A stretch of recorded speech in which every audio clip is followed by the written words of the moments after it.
Welcome to episode 270 of the DFO Rundown, brought to you by Betano.ca. The game starts now. Of course, lots of NHL action all week long. Some big games. You got Edmonton, Toronto, always exciting. But of course, today also on Martin Luther King Day in the United States, it's a double dip of NFL playoffs. And Frankie's Eagles are playing the Bucks, and Tyler's Bills are hosting the Steelers in the snowy Buffaloes. You can have all sorts of fun at Betano.ca. I'm Jason Greger, along with Frank Saravalli, and winter has arrived in Edmonton. It is gross cold. Frank, it's basically like when I say minus 40, just for all of our American listeners, minus 40 Celsius and minus 40 Fahrenheit are the same. They suck. And no, he's not kidding. Like they meet the two. Yes. No, they're exactly the same. Yeah. So, it is really cold. It's being cold. It's going to warm up to, I think, a balmy minus 29 or something today. So, that'll feel like t-shirt weather, but it's crazy. I was watching the videos in Buffalo with all the snow removal guys. Like, I know snow removals, everyone's like, oh yeah, $20 an hour. I'm like, I wonder how many people have ever shoveled snow consecutively for more than 1 hour. That is like the ultimate workout. You are gassed. Yeah, that's why I own a snowblower. And so did you get a shiver up your spine when you got the alert from Alberta government that there might be rolling blackouts because the power grid was overloaded the other night? No, not really. We have a fireplace in our house, and my wife just and the idea of that. Yeah. Well, it's I mean, for so many people, like, I know it didn't happen, but God, that freaks me out. The idea of the electrical grid failing and like all of a sudden everyone's out of power for stretches of time. Dude, I'm a firm believer that at some point, maybe not in my lifetime, but at some point it's going to happen here. Like there's we just keep growing it. At some point, the power grid, we've got to evolve and have multiple different power sources. I think that's clear to anybody, I think, who pays attention. I don't think you have to have just one, but I think you're going to need multiple, I think, moving forward. Dinosaur fossil fuels for the win. Yeah. Yes. So, yeah. Hey, there's nothing wrong with it to have kind of both at some point. But yeah, when it's bitterly like, what? Certain things work better in California than they do in minus 30. Well, I was going to say, like, if it's 0 or minus 10, you're like, okay, the power goes out for a few hours. We'll make it. Minus 40, like, you're like, what? Oh, what are we doing all night? Well, not only that, man, you know how much damage there'd be to houses? All your water pipes would freeze and everything. Yeah, it would be awful. Like quickly. Did you see the videos of the people at the Chiefs game where they'd take the water out of the fridge and just holding a bottle of smart water, you could see it start to freeze. Oh yeah. In 30 seconds. Yeah. Wow. I always wonder if those are doctored because I went outside yesterday minus 40, Frank, with a bottle of water in my hand. Oh, you tried it? Freeze in 30. Yeah, it didn't freeze in 30 seconds. So kids, don't believe everything. Don't believe everything you see on the internet. It's not always true. But everything you hear on this pod is 100% true. Yeah. 99% of the time, every time. Yeah. 99% of the time. It's 99 truth. Hey, how confident are you about the Eagles today? Not very. I mean, really? Look, the Bucks don't scare me, but like the thing is, like, the Packers shouldn't have scared anyone either.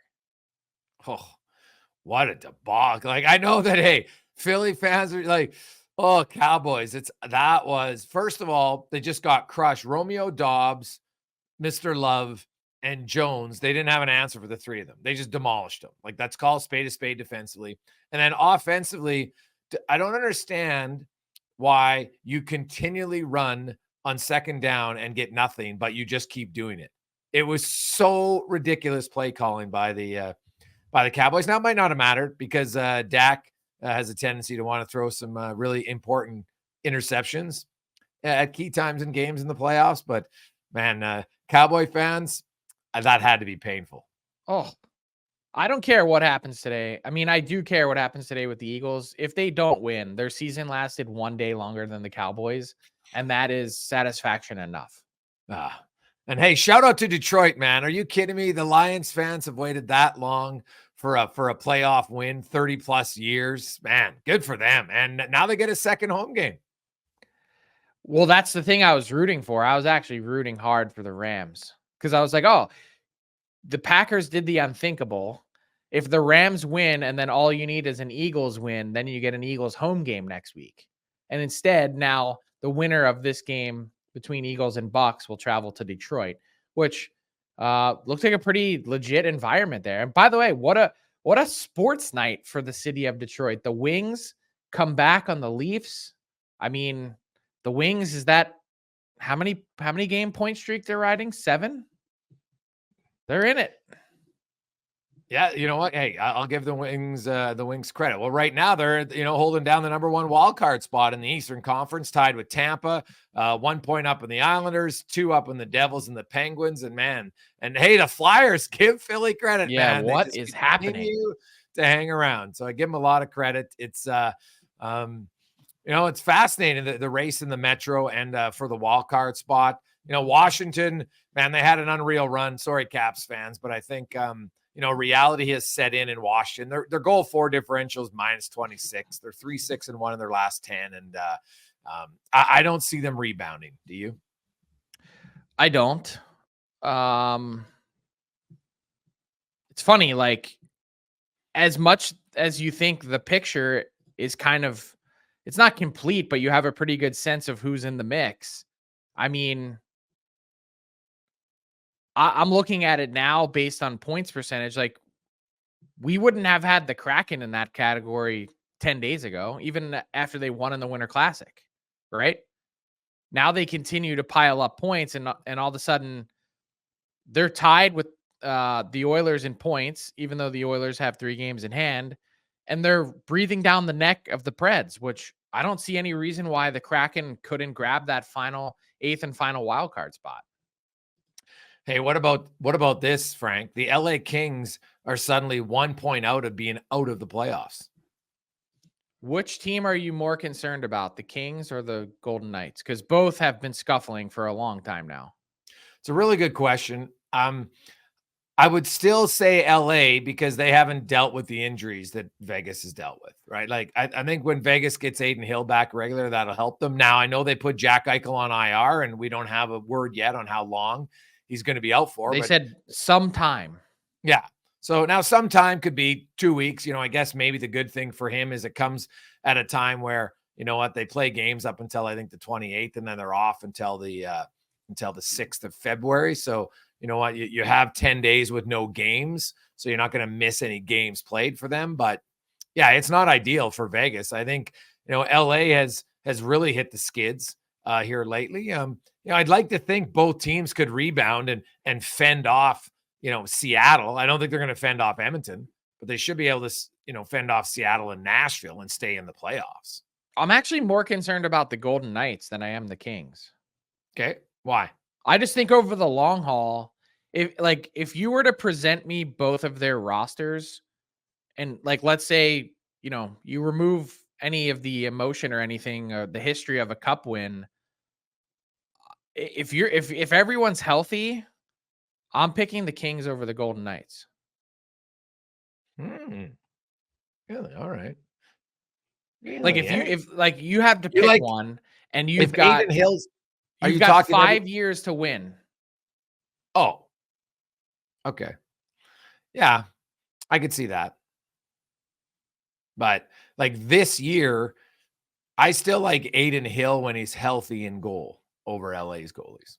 I mean, I think that's fair, but I think if you're talking just this year, and again, taking out past results and injury history, it's kind of hard to argue with Cam Talbot's numbers. Let's consider how bad the Kings have been results-wise so far in 2024. Yeah. Cam Talbot is 0-3-2, but he has an .893 save percentage. It's not that far below league average. And to not pile up points in that stretch, it's what I'm saying is it's not the goaltending that's letting the Kings down. You can win with .893. Yeah, that's fair. They can't score to save their life lately, right? That's their problem. You're what are they, 5-7-5, I think, in their last 17, and they're averaging barely 2 goals a game, or just over 2.5 goals a game. I mean, like, they haven't scored more than 3 goals, I think, in their last 8 games. And so you can win 3-2 sometimes, but I don't think the league's as often of as a 3-2 league anymore. It happens, sure, but it's difficult. The Kings, what have they lost? They lost to Vegas, lost to Edmonton, lost to Toronto, lost to Detroit, lost to Washington, lost to Tampa. Like, yeah, they haven't won. What are they? They're winless in their last 8. So they haven't won in 2024. Yeah. Their last win was against the Sharks, and it was Vegas. December 27th. We're at mid-January now. Today's the halfway point. That's right. That is, sources say, not good. Not good at all. So, well, they've but here's the thing: the Golden Knights have been no better. Yeah, that's true. And that's my point: is which one are you more concerned about? You're still going to say the Golden Knights? I'm not saying you're wrong. I'm just saying, what's your?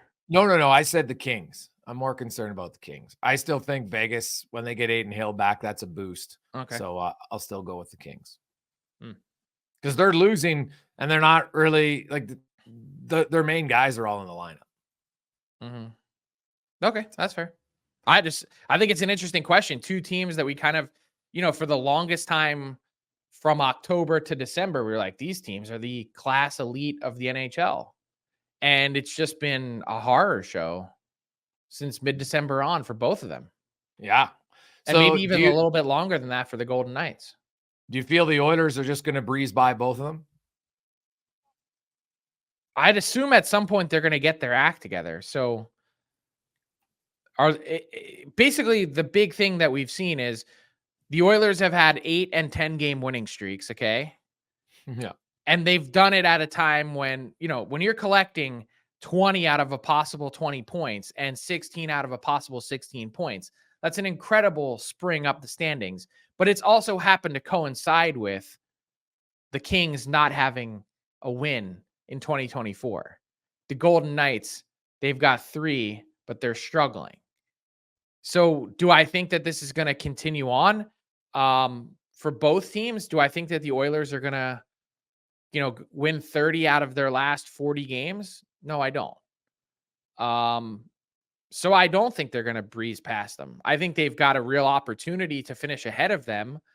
But this is kind of where the NHL's point system catches up with you at this exact kind of point in time. When you're not having stretches and, huge disparate, spurts from both sides of the ledger, if both teams are kind of just milking points and playing 650 hockey, which is not that hard to do points wise, the Golden Knights and Kings are still going to have a pretty good advantage, even though the Oilers have caught all the way up. Well, I would disagree with that because of strength of schedule. Edmonton has, they've still, even though they've played some weaker games here, Frank, in January thus far, they still have like 39% of their remaining games against bottom 10 teams in the league. So they don't face Carolina, they don't face Florida, they don't face Tampa anymore. They played them already. They only faced Vancouver, I think, once more. They faced them early in the year when the Oilers were terrible. They got spanked. So Edmonton's schedule is the other. Now it gets hectic in March and April, no question about that. But they still have a lot of the bottom feeders multiple times. They play, I think, 18 more games after the Montreal game. So 18 more games against bottom 10 teams in the league. It's right there on the table for them. I just think my point is that at some point the Kings and Golden Knights are going to get their act together, even if it's not, the stretch that goes out long term. I mean, look, they're not as bad as they've shown, is my point. That's all. Even if Eichel's out 4 weeks, can they survive? Yeah, I think they can. Now, what about in the East? The Rangers, a little bit of a funk for the first time. Suddenly the Carolina Hurricanes are 3 back of them. The Flyers are still only 4 back. And then you got Florida and Boston, with 6 and 9 point bulge ahead of Toronto. The Maple Leafs have been 500 for the last 10 games. Nothing. They're not like overly safe. Tampa and Detroit are only 1 point back of them. Now Toronto has some games in hand, but What do you make of the East? Is there any teams you're concerned of there? The Leafs are only like a few points out of the playoffs. Oh, I know. Yeah. What do you make of Samsonov coming back and his, sort of restart? And what do you make of Sheldon Keefe putting his lines in a blender? Like I saw those on Sunday and I was like, did he go to Google and plug them into a randomizer? Honestly, I've never seen such a drastic shakeup like that. And I was wondering if, you couple that with his comments from Saturday night against the Avs. They were clearly outclassed, and he was talking about the Top five guys that the Leafs can, or that the Avs can put on the ice, and how they're at another level compared to the Leafs or compared to the rest of the NHL. He said that's in another league, is what he said. What do you make of? There's obviously some frustration building there. Is there not? I think there's frustration. I think, you know what, you have a few times of the year as a coach where you can rattle the cages, I think is too extreme, but just try to get the attention of your players. You know what, they weren't getting lots of production. The second line was getting outscored too much. So I think they wanted to just try to, to change it up a little bit. They took their guys and spread them out. And, Bertuzzi and Marner, they had a really nice goal, to go ahead in that game momentarily. And, Holmberg scored up on the top line. Like I'm not sure he's a long-term answer there, but they needed to, I think, maybe give a jolt because they've been kind of in a little bit of a funk. They've been playing okay, Frank, not great. Marty Jones was pretty good in goal there for a stretch. I don't necessarily think that's sustainable when I look at his last 4 years. I don't think he's suddenly going to be a .925 goalie, but Samsonov, I thought actually looked really good. He probably didn't love the game-winning goal, from that angle, beating him short side. I think you saw his reaction, but moments earlier, he had made an unreal save to keep the game tied, right? Like an absolute unreal glove save just on the inside post. So I thought he was pretty good coming back in that game. I don't think he was a negative, and they need him. Like you can't, I don't think you can hold out hope that Marty Jones is going to carry you. Marty Jones was awesome for a time, Frank, but I think if they could get Samsonov and then they get Wall back, I think they'll be fine. That's so what Wall, I think, is going on their trip out to Alberta. I don't know if he's going to play, but no, I think he's just practicing with the team. But still, that's a huge sign, and I think a huge waypoint for the Leafs now on this journey. Like, where does okay? So I agree with you. Like, Samsonov wasn't the issue in the loss to Detroit. He was fine. He wasn't great. I'd say he was. I think fair is an opportune word. I mean, anytime you're giving up 4, I mean, no one's really feeling good about that, right? Well, one was empty netter. Right. So point is, your team gave up 4. No one's feeling great about it. But they're clearly trying to pump him up, right? I mean, you hear Keefe after the game again, best game of the year, thought he battled, and like all those things. Not that the bar was high, but if they could get him to somehow rebound even into like league average form, you're probably feeling a lot better. My point is, I just don't know that we're going to have an answer on that for a couple weeks. Well, what about when play? Yes. Well, what about when Wall comes back, right? And let's say Samsonov plays really well. Samsonov plays really well for 4 or 5 starts, Frank. Are you going to carry 3 goalies? Are you going to expose? I think Marty they have Jones? to. Yeah. So they can't. They first off, like, based on pure meritocracy, it's Wall's net, and it's for now and for the foreseeable future until he drops the ball. The next thing is Martin Jones has proven himself to be way too valuable to put on waivers. Yeah. Now you could, because Samsonov, as long as he's not on the roster for 30 days, you could send him back down without having to put him on waivers. Well, that's what I think they should do, is send him back down at some point to restart the counter so that they don't have to answer this question and then bring him back up again. Well, no, that's not how it works. It's just 30 days total for that exact reason. You can't have it to 22 and then send him down, call him back up the next day. It starts at 0. It's when you're 30 days on a roster, even if it's not if it's 30 days spread over 3 months, once you reach that 30-day mark, then you got to clear waivers. Either way, my point is they have to keep right now. If you were to ship an odd guy out, for me, it'd be Samsonov. And until he plays his way back into that picture, that's the way that it should be based on pure meritocracy. Yeah, it's an interesting one because, there's obviously teams out there that are looking for goalies. And so, maybe there'd be a trade market for them. But when I look at the last, I think there's not really a trade market for him. I think you might have to attach an asset to move him. Not a big one. But no one's taking him off your hands for free because they would have just done that when he went on waivers.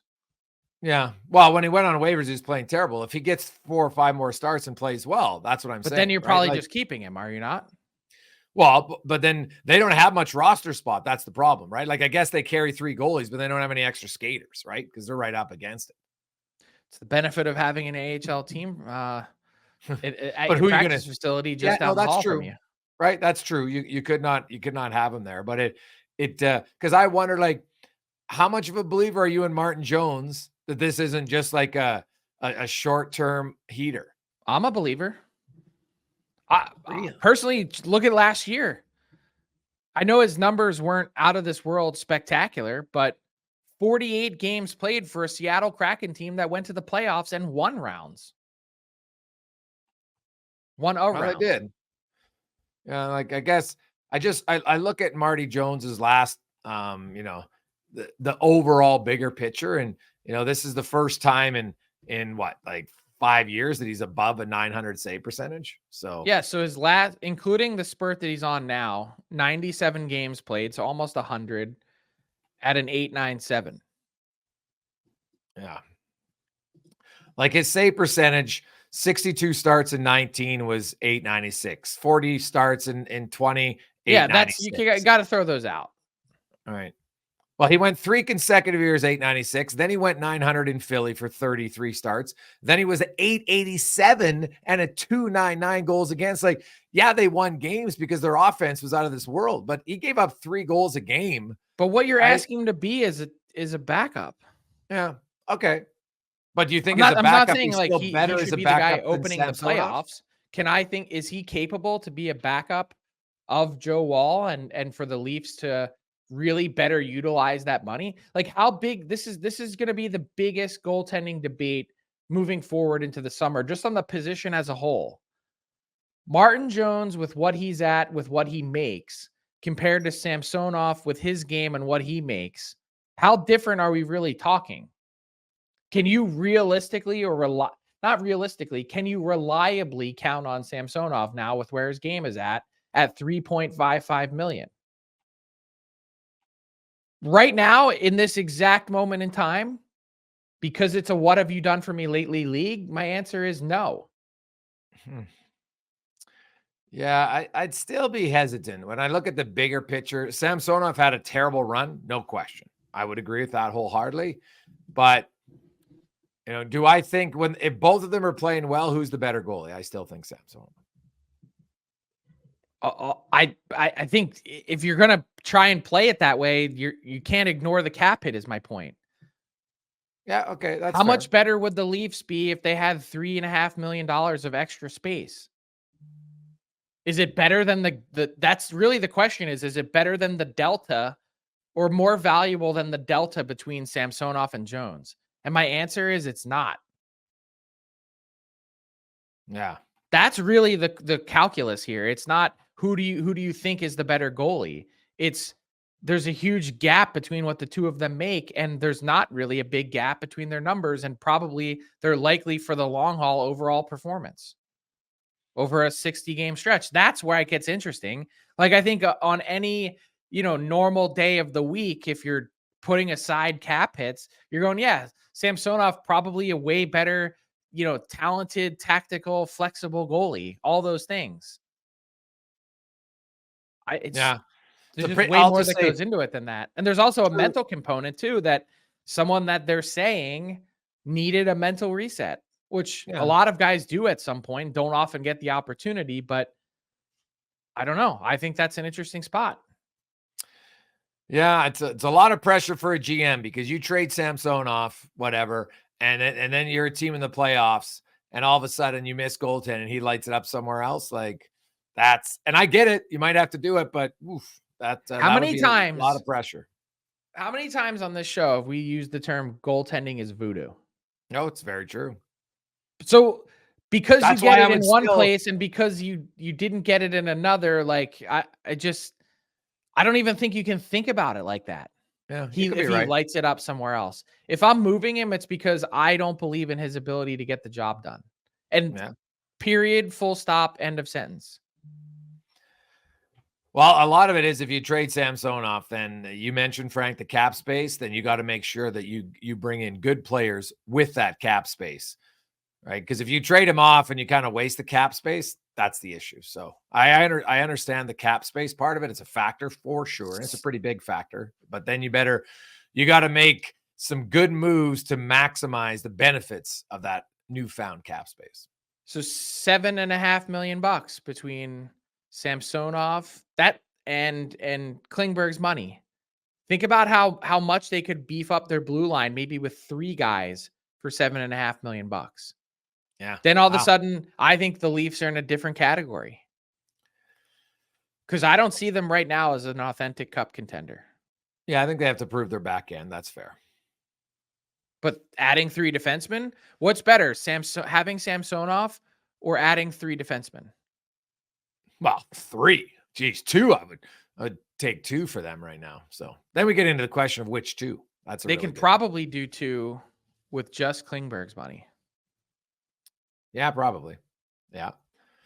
So we were talking off air before the show started, and we said we did touch a little bit on the Kraken and the heater that they've been on, but they've got an ability to kind of, with this run, throw a little bit of a wrench.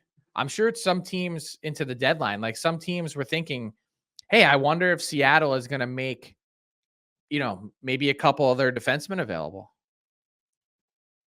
Wow. It's not Justin Schultz as the UFA, but like, is there any chance that Adam Larson would be available? 1 more year left at $4 million after this one? Oh, buddy. He would garner a pretty good return, in my opinion. It's a really good cap hit.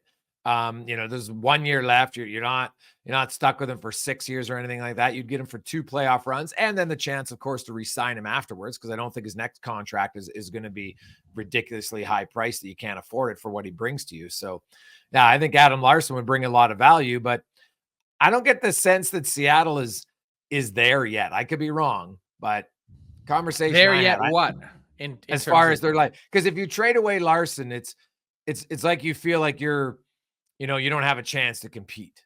That's the way I would look. Well, that's what I'm saying. By them being in the mix, they're they have to stick with their group, don't they?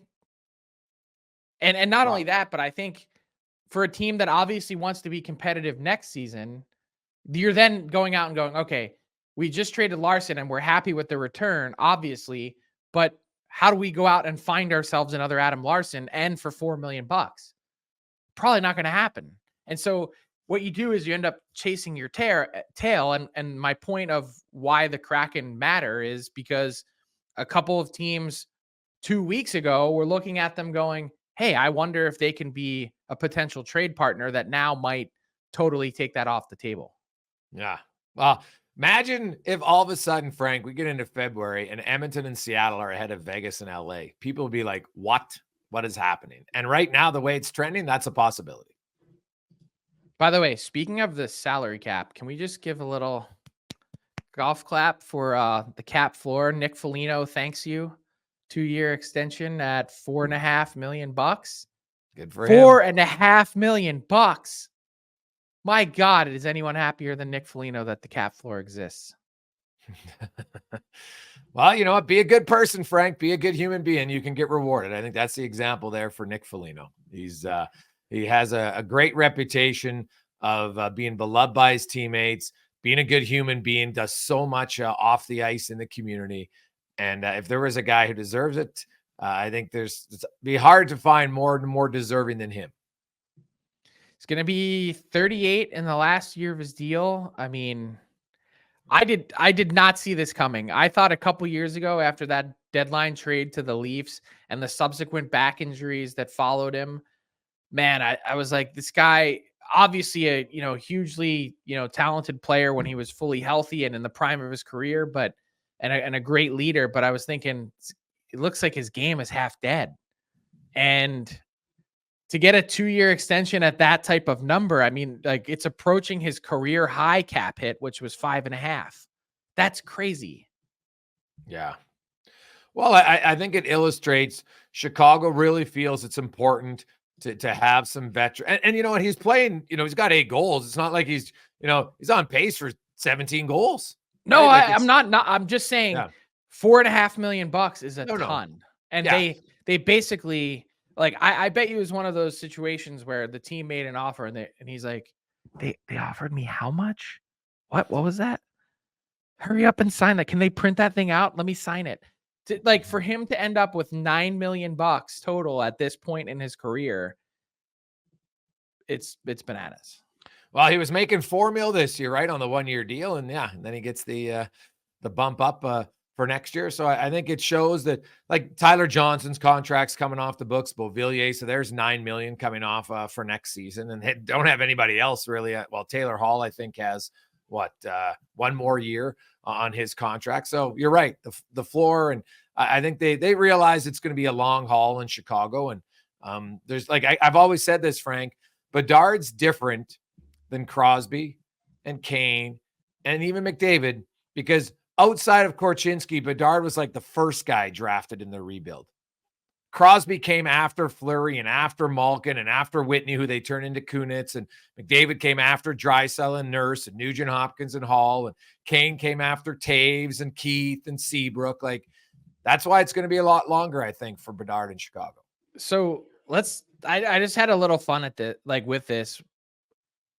I'm looking at Nick Foligno's contract history on Cap Friendly. Yeah.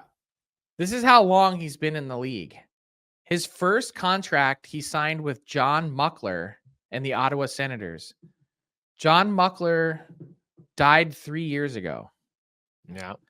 His next contract signed with Brian Murray and the Ottawa Senators. Brian Murray also passed away. The next one after that in Columbus, Scott Housen, who's now the president and CEO of the AHL. The next one with Jarmo Kekalainen, who may be out of a job at the end of this season. He's been in the league forever. John Muckler, it's like, my God, it feels like a blast from the past. I feel like I hear the name John Muckler and I can see him in a Buffalo Sabres starter jacket in the mid-90s coaching the Sabres. Yeah, well, hey, Foligno's a guy, Frank. It's turned out to be a really good 28th overall draft pick. Say that. Awesome career. Right? Oh, great career. No question. On Martin Luther King Day, let's bring in Tyler Yaremchuk. A lot of hockey going on today. I mean, it's one of those weird days, kind of like American Thanksgiving, Greg's, where like Canadians will just be at work with all these sports going on throughout the day as well. I kind of like it. It's kind of cool. Oh, well, throw in the change of the NFL game in the afternoon at 4:00 too. Yeah, 6 I know. I'm going to be afternoon games in the NHL today. Yeah. That's and the Sharks in Buffalo. Oof. Yeah. Good news for the Sabres fans. They don't have to shovel like the Bills fans to get into the game. Yeah, fair enough. Let's get into things with Fill in the Blank. It is delivered by DoorDash. For a limited time, our Canadian listeners can get 25% off and 0 delivery fees on their first order of $15 or more when you download the DoorDash app and use the promo code NATION25. All new feature on DoorDash. It's the Double Dash feature, where after you order from one spot for a limited window, you can add a second stop or restaurant for 0 extra delivery fees. So you order a pizza and all of a sudden you go, hold up, I want ice cream as well. You can just add it right onto your order. The possibilities are endless. Like Sheldon Keefe with his lines, you can just throw a bunch of different things together. Burgers and bubble tea, why not? Anyways, over the weekend, we got a viral moment from Terry Ryan, who made his return to pro hockey in his late 40s. Gentlemen, here's your first fill in the blank. Terry Ryan returning to the ice in the ECHL was blank, Frank. Oddly heartwarming. I mean, I first saw it and I was like, oh, this feels like a nice, like, spit and chicklets bump. A fun story on the weekend for a Newfie kid who, gets an opportunity to play again. And it ended up being like his post-game press conference was kind of the stuff of legend. Like he poured himself out there and spoke about how it was important for his daughter to see him play pro, and how obviously he thought this part of his life had long passed him by, and just a lot of perspective, which I thought was really healthy. And I thought really more than anything, what's shown through was, no sort of publicity stunt or anything like that. Just true passion for the game that was really appreciated. I would say raw and inspiring. I'd agree with Frank. The fact that he snaps and drops the gloves late in the game after one of his teammates gets ran kind of symbolized how he played. But really, his post game presser, I really liked his honesty when he talked about how, you know what, when I played, I did my best I worked hard on and off the ice, but I didn't know how hard life could be. And you know what, he appreciated this, and it meant a lot to him. He talked about how and I think sometimes we overlook the importance of events in an individual's life, and we always want it. Well, if you're not at the peak level, it's not meaningful. And I think it was a really good reminder that there's lots of meaningful steps along the journey of life, and they don't always all have to be when you're at the top of the ladder. Yeah, it was really cool, Frank. I was kind of in the same boat as you. I first saw it and I was like, is this like a, gimmick night where they're going to be giving away something from Shoresy or whatever? And then I watched the whole thing and I was like, oh my God, no, this was just actually probably one of the better moments we're going to get in the hockey world in 2024. It was awesome. Viral for maybe the wrong reasons were the NHL All-Star jerseys. One word for this year's All-Star jerseys is blank, Jason. Fine. I don't have an issue with them. Like, they're bright, they're loud. Maybe it's me. I like bright and loud colors, but I don't mind them at all. Like, it's an all-star jersey. What are we really getting upset about here? You don't say. The guy who wears neon spectacles. It's on brand. That's right. Yeah, very on brand for you. I will say childish. They just look amateur, childish, something that a kid might have picked. Yeah.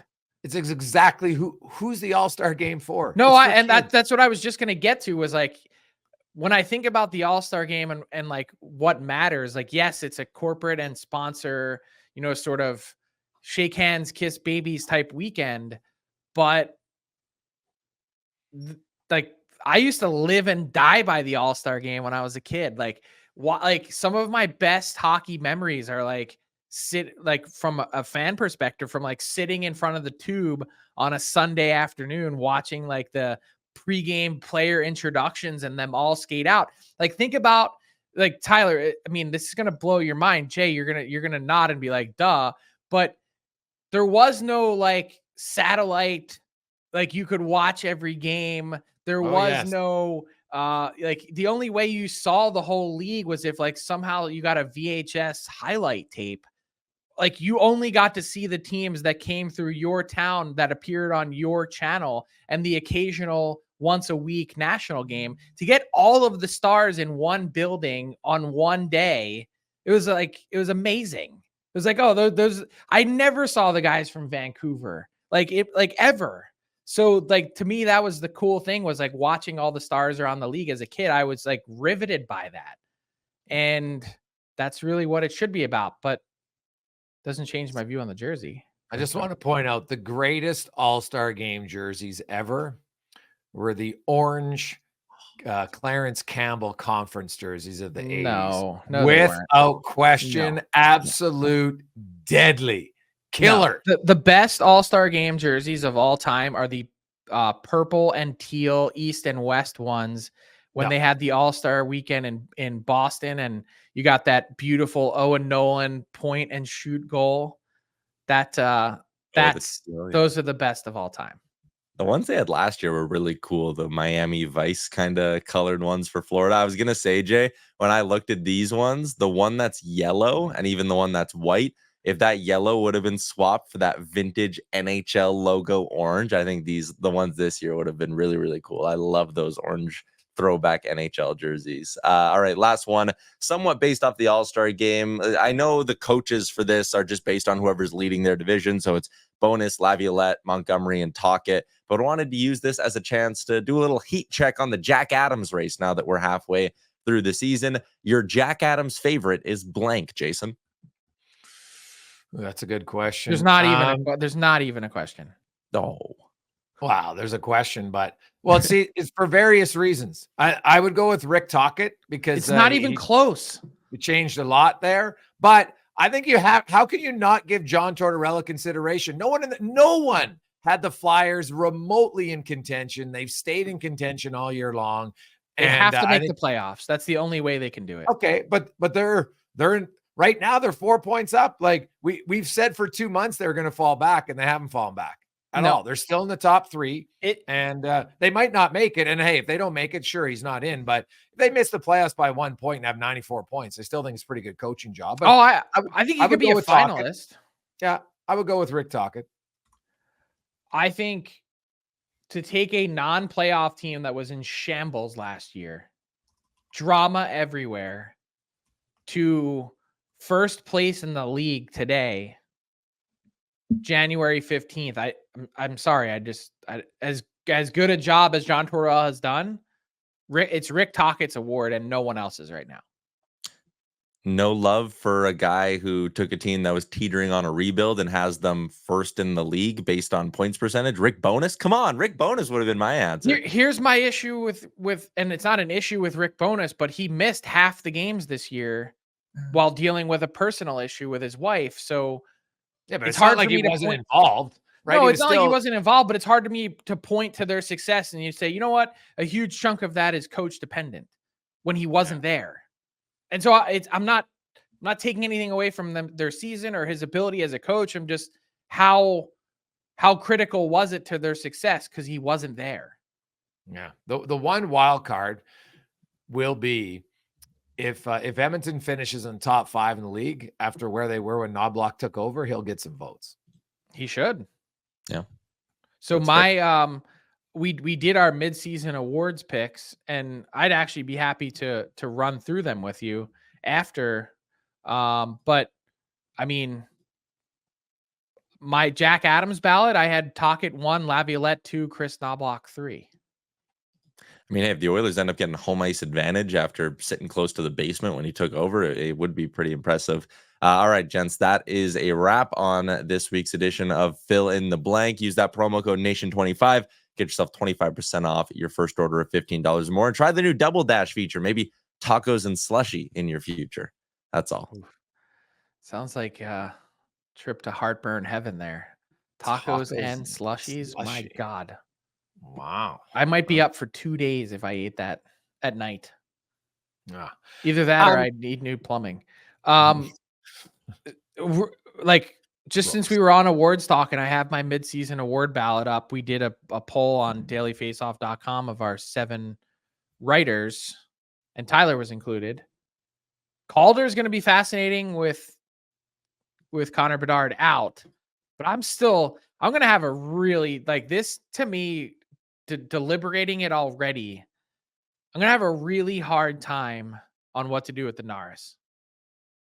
Like, Quinn Hughes has been unreal, right? Everyone acknowledges how excellent he's been. Yeah. But Cale Makar is right there with him in points. And I don't think it's bias, but I watch his game and I feel like he impacts the game more than Quinn Hughes does. Yeah, my challenge with that is simple. When I just look at, if we talk about impacting the game, then we'll look at you look at points are one thing, but you look at Quinn Hughes as being on the ice for 59 goals for, 31 goals against, right? And then you go down to but how many of those are power play? Or are you just I'm just using, these are just 5-on-5. Okay. Yeah. Power play, I would say separate. And then I'm looking for Cale Makar is 34 and 31. So they've been on the ice for the same amount of goals against. Quinn Hughes has been on the ice 5-on-5 for 25 more goals. To me, that's why he's ahead. It's a significant difference. He's got his 65% goal for share, 59 to 31 to 34 to 31. That's massive for me. That's why I had Quinn Hughes first. The only reason I mention it is because it's going to become a debate, though. And let's see where those numbers end up at the end of the year for both guys. Yeah, but that's a massive gap to pick up, right? Like if the point totals are 4 or 5 points difference here or there, but then you look at it a little bit deeper, to me, it's hard to go against Quinn Hughes. Mine's pure eye test. Yeah. Which player is more impactful for his team's overall success? That's not necessarily what the award is, but yes, I like Makar. I watch Quinn. The more I watch Quinn Hughes, the more I appreciate his game. Like he's just God. When he gets the puck, can't like now. Both of them are great, but Quinn Hughes, when he gets the puck, man, he's so calm with it. You never take it away from him. He doesn't make a mistake either. Very impressive. Right? Like it's a good discussion. I just think it is a discussion. Is my point. I don't know. I think this right now, I think Hughes is quite a bit ahead. 25 goals for is a massive difference. It's January. All I'm highlighting is for as unreal as Hughes point wise to the start of the season was, Makar is right there with him. And in fact, I think is actually point per game wise slightly ahead. Right? Yeah, he might be. I haven't looked at their points per game, to be honest, but he might be slightly ahead. But they're neck and neck. So it's gonna be fascinating to watch. It really is. I didn't know what to do with my third place vote. I went with Noah Dobson. Yeah, Noah Dobson's had a really good year. He is not getting enough love for the year that he's having. Yeah, he has had an excellent season. So I actually had Josh Morrissey as my third guy. Morrissey's had another fantastic year in Winnipeg, and like that team to anchor a blue line, to play the most minutes. The Winnipeg Jets, man. Speaking of not giving enough love, so the Jets have played 42 games this year. They are now, I think it's 31 consecutive games where they haven't allowed more than 3 goals. But in their first 4 games of the year, they allowed 19 goals. They allowed 5 and 4 goals in the first 4. Since then, in 38 games, they've allowed more than 2 goals 10 times, which is 9 times at 3 goals. And 1 time they allowed more than 3. And that was a 5 spot. That's it. Like their team defense in Winnipeg has been lights out. Obviously, Hellebuck's great in goal, but their team defense, and Morrissey plays a ton. He had a real breakout year last year. But this year, like what he's doing on Winnipeg, man, that's why I had him as my third guy. I like Dobson too. I know on our official ballots we'll have 5. And so I think Dobson would make mine based on the halfway point of the season. But Josh Morrissey and the Jets, man, they got to get more love. They have been unreal defensively as a team. Yeah, I think people have been talking a lot about that streak, 32 consecutive games, not allowing more than 3. Yeah. And look, I was... At this time last year, I was leading the Josh Morrissey campaign. So he's obviously a really talented player. Dobson's playing 2 more full minutes a game than Josh Morrissey. Yeah. That's crazy. 26 minutes a night. Yeah. Yeah, and no, Dobson's had an unreal year. For a team that's right in the mix. Yeah. Yeah. And like you just look at the D-men, there's 5 defensemen now with 40 points. Evan Bouchard has 40 points in 39 games, joining Paul Coffey as the only Oiler defenseman to ever have 40 points before the 40 game mark. He's got 40 and 39. Like, now he's not going to be in the Norris conversation, but Dobson, Makar, Hughes, Bouchard, like Victor Hedman at his age is having a great offensive season as well. Yeah, Hedman's been really good. But Tampa Bay, man, they just give up too many goals, Frank. They give up way too many goals. It's crazy for me. How about, here's a fun Islanders in a playoff spot, by the way, if you sort by points percentage. Yeah. Islanders and Devils are the 2 wildcard teams in the East. Tampa Bay, Frank, I went through it, and it's not just because Vasilevsky was out early, because even with him in, it's still been an issue. On the season, when you allow 4 goals in a game, obviously you're not going to win very often. Right? Columbus has allowed 4 goals 25 times. San Jose 24. Ottawa and Tampa Bay are at 23. Like the Lightning, when they give up goals, man, it is like Chicago's at 21, for goodness sakes. And the Islanders, who are supposed to be this juggernaut defensively, they've allowed 20 games with 4+ goals. So that's being a little bit of an issue here looking in Long Island and even in Tampa Bay. And I'll be curious to see if both of those teams can be better defensively in the second half. I'm more curious to see what both those teams do at the deadline. Well, how aggressive can the Islanders trade anyone? I mean, but they could trade future assets to get more pieces. Well, you think they'd be a buyer? Yeah, they might be. Why wouldn't they be? How big of a buyer? Well, but that's my question for both teams. How big of a buyer would the Lightning be? If you think back to the last few years, they've made some big splashes at the deadline. That's true. Nick Paul, Brandon Hagel. I mean, that's just the last couple years. Then stretch back even further. You had the Colemans and Barclay Goodrows. That's that helped them win cups. That's the last 5 years of deadlines. What if they're out of it? Would they trade Steven? Well, they're currently out of it. And they've kind of currently been out of it for the last couple weeks. What do you think they would do with Stamkos? Based on Is there points any percentage? chance he doesn't well, there's obviously a chance, but how high of a probability to give that he's not back in Tampa? Not very high. Yeah. I would agree with you. I don't think. But I do think there's frustration building on his part. Obviously from the start of the year, the fact that they didn't engage in any talks, he was not happy about that. And but probably felt like in some ways that he was being disrespected based on the success that they've had and based on his production, honestly. Sure. But then I would look at it the other way. If I'm the owner, I said, hey, wait a sec. Many years ago, when you're an pending unrestricted free agent, we offered you contract after contract. We wanted you, and you waited till the last possible moment. We respected your decision to have that. You can't have it both ways. You can't, as a player, be like, well, guess what? I'm going to live my life and wait and see and let me go and get offer sheet, and then I'll stay with you. But God forbid, when it's my turn and I'm older and you don't sign me right away, I'm sorry. I don't buy that. I don't see it that way. I don't think the two are related. And I think there was first off, there was a different GM in charge who's an absolute grinder in Steve Yzerman.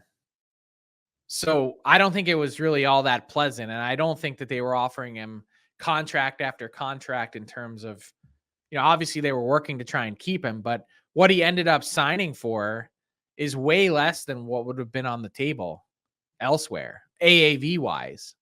But it's the old back then. What? Back then, you think it would have been significantly lower? Because when did he sign that? In 16? He signed it in 16, but he would have been in the 10s or somewhere north of that, somewhere else in Toronto or somewhere. Yeah, maybe.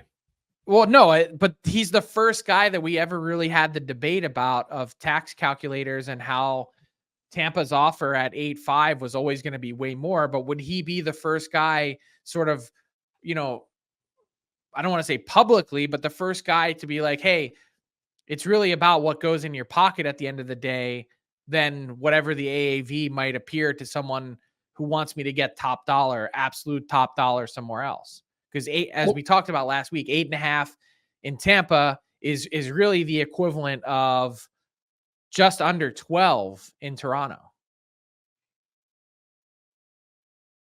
That's how big of a disparity. Even when you're a Canadian living in Canada year round, you're getting paid in American funds. Yes. Seems because you got to remember 10 mil in Toronto when it's American is 13 mil. I get it. And look, that's the other side part of it that people would make the argument for. If you do the bulk of your living in Canada, you're doing extremely well. But to bring it back to today, I think the feeling probably is, hey, I helped deliver 2 cups here. I've had tremendously impactful and productive seasons well into my 30s now. Why can't we talk? And I think the answer is from Brisebois and his team is, hey, we've been trending in the wrong direction these last few years. We're now, at least based on points percentage today, outside of the playoffs. Why would we re-sign you to a comfortable, cushy deal when we might have to tear this thing down. And that's really what they're looking at right now. Yeah. It'd be hard for me to think Tampa can just tear it down. They got too many good players, right? Point, Hedman, obviously Vasilevsky, Sergachev, Cernak, Cirelli, Hagel. Like, it would be really hard to tear it down. I think they might have to retool. But think about how close they are to having that conversation. Stamkos is up this summer. Hedman has one more year. Yeah. Then you're looking at, once Hedman expires, only 2 more for Kucherov. If you start to undo it brick by brick, and Kucherov is up just before Vasilevsky is, like, honestly, I think the play is for a super aggressive guy in Brisebois. This is how I would look at it, is how quickly can we get to the absolute bottom to build back up again? Move all the guys while they have value. Move Kucherov while he has substantial excess value. Cap hit relative to the rest of the league. Hedman has huge value. Vasilevsky, even right now, would have value. Move all these guys before they don't have any. Get to the very bottom out as quickly as you can, and build back up. 3 years, 5 years, whatever it is. Wow. It's better than being. I think it's better than being in sort of where they're at right now. We could consider them, if they make the playoffs this year, as a threat to maybe do some damage. But another year from now, we're probably looking at the Lightning not all that different than we look right at this exact moment at the Penguins and Caps. And I'm saying, and that's only 1 year from now. Yeah. We'll see. Well, Frank, it's going to be a lot of fun to debate it and discuss it as we move forward. Before we go, just remind everyone, it's a new week for Frank. It's Monday, so we know that Frankie's still in it. We'll see if we can get in it tomorrow. What is it we're talking about? The Daily Face-Off Survivor Pool for Wendy's, where you can win weekly prizes, and of course the grand prize of $5,000. Get your team in now, and we'll see if you can beat Frank. Telling you right now, not been hard. If you want, I'll even tell you what I picked tonight. You can fade me. I'm going Kevin Fiala to get a point for the LA Kings. New week, new pool. 43 out of 596 survived all 4 days last week and earned themselves some free food from Wendy's, like the bacon portobello mushroom melt, back for a limited time at Wendy's. Ooh, that's a good burger. And of course, Frank's favorite, the French toast sticks. Try them out. Only at Wendy's, and you can play the game at dailyfaceoff.com. Right in the right corner of the website, you'll see it, the Wendy's Survivor Pool. Stay warm, Frank. Good luck to your Eagles. Good luck to Tyler's Bills.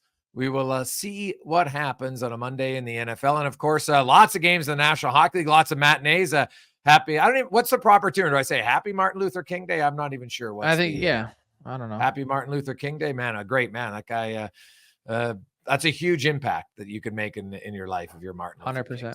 Shout out to him today for sure. Have everybody a great day. Stay warm.